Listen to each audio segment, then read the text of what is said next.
Good evening, ladies and gentlemen. Welcome to the show tonight. We have some guests tonight that community, society need to hear, and we got brothers that's come home from prison after a long period of time. We want to bring them onto the show and explain to society who we are and who he is and what we're doing today. So I want to bring the brother on and welcome to the show, my brother. Hi, how are you? Right, right. You want to introduce yourself to the community. Tell them who you are. Yeah, my name is Bruce Johnson. I just came home after doing 24 years, 8 months on a 45 years, 8 months sentence for a crime that I didn't commit. Okay. And right now my case is still under investigation. It's still on appeal.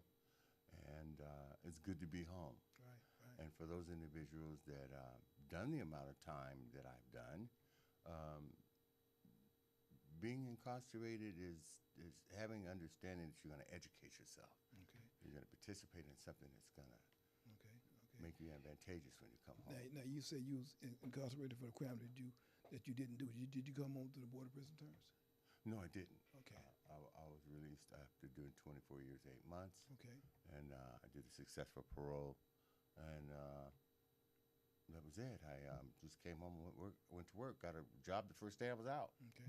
Okay. You know, I'm a licensed chef, Okay. retired merchant seaman, musician, and doing quite well right now. Okay. So you didn't have to go to the Board of Prison. You had a flat 20. You had a flat sentence. Yeah, I had a flat sentence. Okay. Okay. Good. Very good. Very good. And we have with us today the imam, retired imam from the Department of Corrections, and rehabilitation. They put the later on. But we have a visiting imam in our program today. Introduce yourself, sir. Thank you much. Greetings to your audience. I am Imam Abdul Shadid Muhammad. I have been retired since 2010. I facilitated correctional work as a chaplain for 21 years. I still maintain the status of retired annuitant, and that's been for the past 5 years. So my experience with the incarcerated has ranged from CDCR to California State Hospital, Kalinga. Okay, good, very good, very good. Now we wanna address the brother that did the time in prison first. Then we wanna ask you a few questions, brother Imam. You're going into prison. The crime that you committed, that they say you committed. What was that? I was accused of a homicide Okay. that I didn't commit. Okay, okay. And you did, how much time did you do? I did 24 years, 8 months. 24 years, 8 months. Now, going into the system, I know you must have been a young man.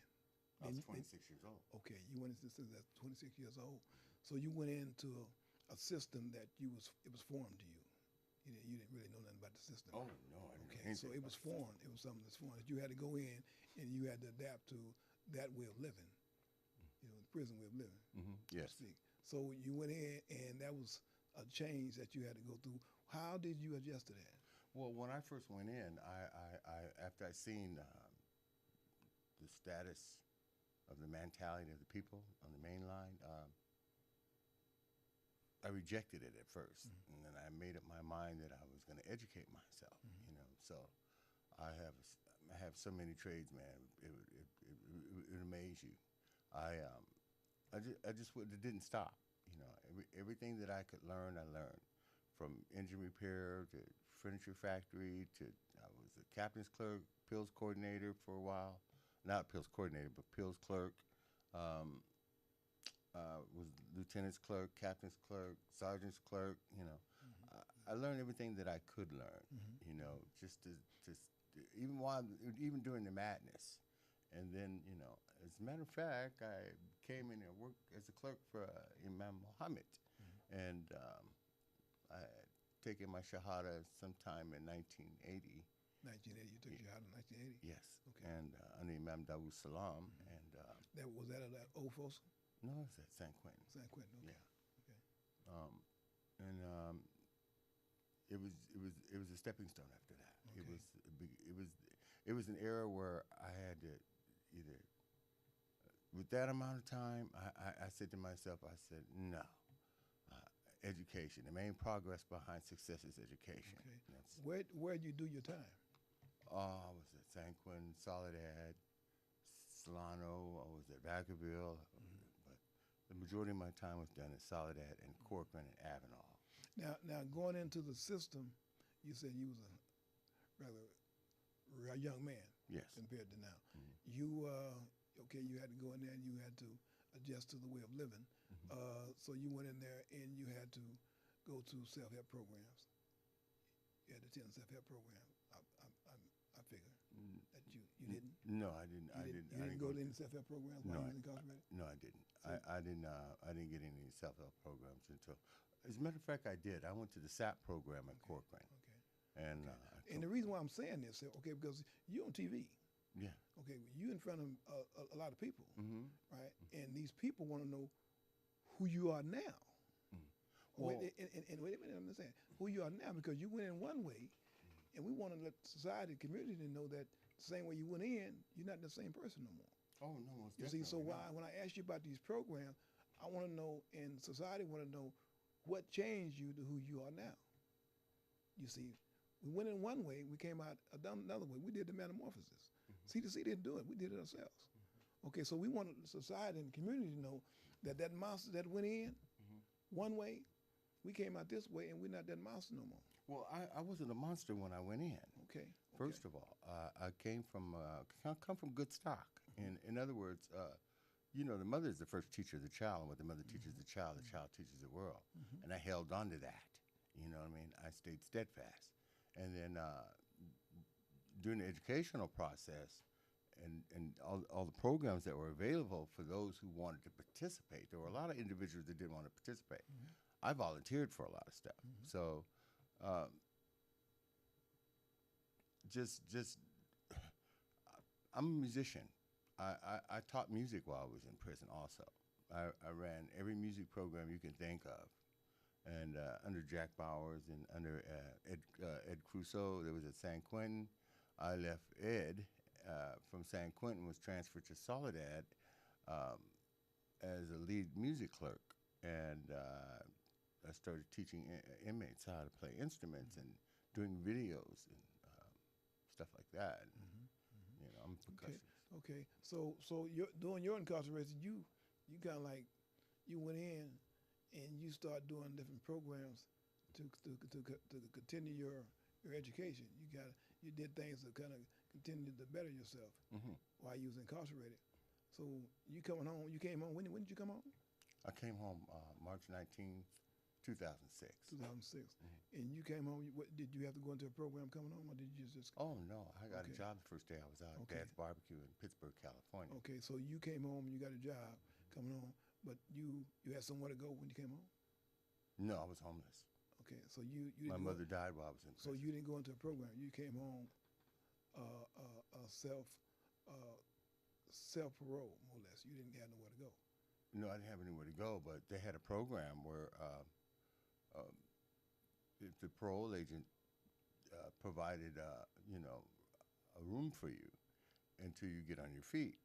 And so once that they seen that you can float on your own, then they, you know, you had to pay back that money that they spent to get you a room or expenses and stuff like that. So immediately the first day, you know, because they have the POC meetings, and the first day you're out, if you miss that meeting, you return to custody.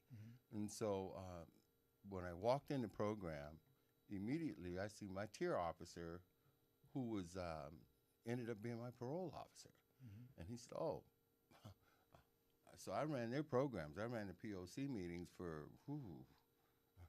He took me out for 13 months. I ran their programs. I knew what he expected, you know, because he was my tier officer for so many years, and they took me off in 13 months. Okay. And so, So right now you are parole. yes. Okay, very good, very good. Brother, man, let me ask you a few questions, my brother, because you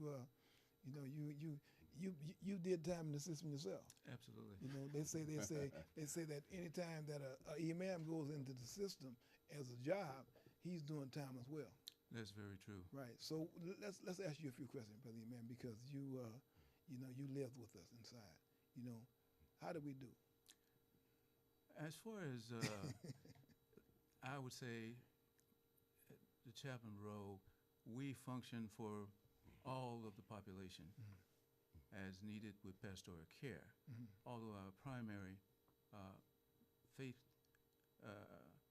program is what we would call the foundation of our work.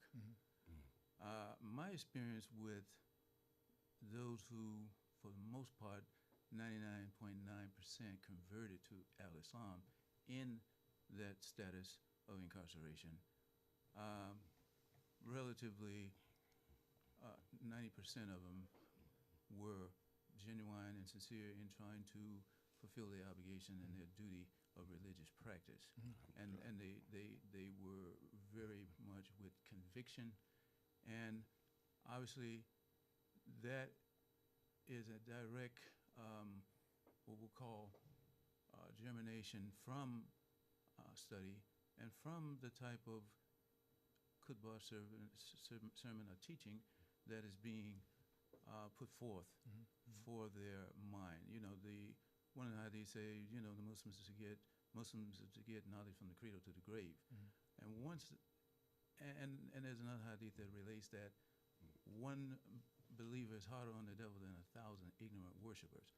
And that is true, because that means by example, that means by character, that means by role modeling. People in that environment look at the Muslims and they really look up to them for a moral standard. Right. And believe it or not, they also look at the Muslim and they are the worst critics when he is not up to the moral standard or he's failing, because they know, for the most part, even though they're not in the religion, they know what he's supposed to be representing. Exactly. And so for the imam, he has to fulfill a small role, and I say small in regard to the office of imam, because that's not my office, it's the office of Prophet Muhammad. And obviously, he's the most excellent model for the human being. Although some may not accept that, that's the reality from God. And we say that the imam, he has to be able to, at least by way of what I would call vibration as well as knowledge, reflect to his community and the general population that he is a sincere practitioner of what he preaches. Now, let me ask you a question. Now, we got brothers that go into the system and they come in and they take that Shahada coming into the system, opposed to coming into the system as Christians or Catholic or whatever. They come in and they start hanging with the brothers. Say, I'm going to take my Shahada, right? Do you advise a person to just take Shahada? Or do you advise a person to check and see what Islam is before they take the Shahada?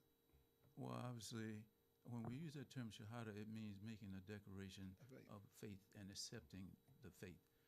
So in the preliminary situation of someone coming to me and saying, hey, I want to make my declaration, my Shahada, I'm going to ask, well, what is your motivation?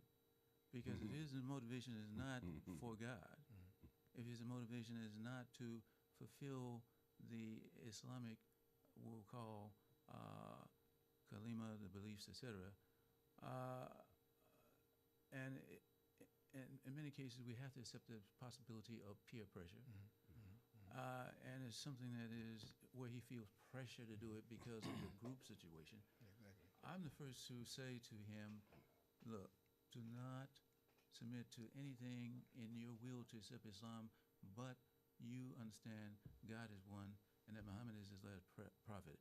And when we say that, we're saying you also have to accept this Qibla, and Qibla is direction for prayer, but most people think of it as just facing the Kaaba at Mecca. But the true Qibla is also facing what God requires of us, and that we have to accept humanity as one. We have to accept creation as one, and we have to accept God as one. And that means I can no longer have an interest to harm another human being. It means that I cannot have an interest to abuse a woman.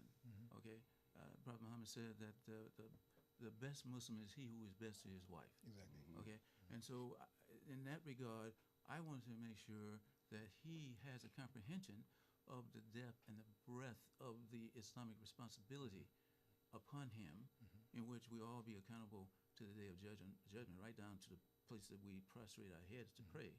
And every idea is with most people, once I express, I articulate something, I say something, is gone. But that thought and all the thoughts we've had since we have the perception from an infant to begin to gain some feelings by way of emotionality to the fact of ultimately speaking, those are with us on the day of judgment. So I give him, to the best of my ability, the fact that this is real. This is not something that is what you will just do on an impulse. It's not something that you're to do just because someone is telling you, yeah, man, you need to join us. No, you're not joining them. Right. It's not about joining me. Exactly. Yeah, it's about serving God, and that it requires serving humanity, because obviously God doesn't need any of us for anything. Right. Now, the brothers that come into the system, brothers that become Muslim in prison, and we have quite a few people become Muslim in prison. You know, matter of fact, this is where the majority of people become Muslim in prison today. Correct. And we want to let communities and society know that we don't become Muslim in prison, and then we want to say that, well, we want to go out there and we want to commit whatever crime. When we take our Shahada, we stop doing any and everything that we used to do yesterday, okay, because we're doing the transformation. Correct. You see, we're taking our Shahada, we've taken an oath to be a certain type of person for the rest of our life, right? Everything that you did yesterday is over with. You know, you got to pay your debts. You know, everything that you've done yesterday is over with. You know, and so people in the community need to know that the person that go into the system, that does the complete the metamorphosis, the change, and become Muslim, that's the whole pack. I'm glad you brought that up. Let me just make this quick. This is very important, because now with the so-called language of terrorism and the war on terrorism, and obviously certain political figures trying to address Muslims as terrorists, you know, that is what I would call a very demonic and ignorant position and personality. Right. Especially when they never make the direct intentions or education to the masses that this society and this civilization is built upon Islamic knowledge. When we're talking about math, when we're talking about horticulture, when we're talking about dentistry, on and on and on, it has its foundation back with the Muslims, when the Muslims out of Spain brought about the Renaissance and what is called the Dark Ages in Europe. Right. Now, I'm not going to go into that because that's a different subject. Yes, sir. But I do want to say, in light of the heinous diabolic act that occurred in Orlando, 49 people being killed, for anyone to even remotely try to say that he was a Muslim by his name, that is what I would call egregious. Technically, everything in the world, even Iraq, is a Muslim, because it's all submitting to the will of God. But obviously, he was not a believer. And when, unfortunately, this is the worst massacre in the history of the country, perhaps, at least contemporary. The last point I'll make on that is, when we are nowadays having these youth, and of course he was adult, but just totally focused on video games and kill and shoot, and everything in the media is about how, you know, nations are being destroyed by bombs. We can expect that people will become psychotic. Right, exactly. Because they have been devoid of that spiritual platform, even in the religious circles, because you have in the religious circles certain leadership speaking with vehement, I would call brazen assaults on cultures and religions and other people, based on the idea of superiority complex. But the root of these problems is in theological ideology. I didn't say religion, I said theological. Right, Brother Imam, we got a show here that's getting kind of fired up. We want to continue this here. We want to bring you back and continue this here. We want to bring you back for another week. We're gonna do this week. We want to bring you back next. People need to hear what you got to say. So what we're gonna do, we're gonna continue this show, and we're gonna bring the brother back, and we're gonna give him another 30 minutes.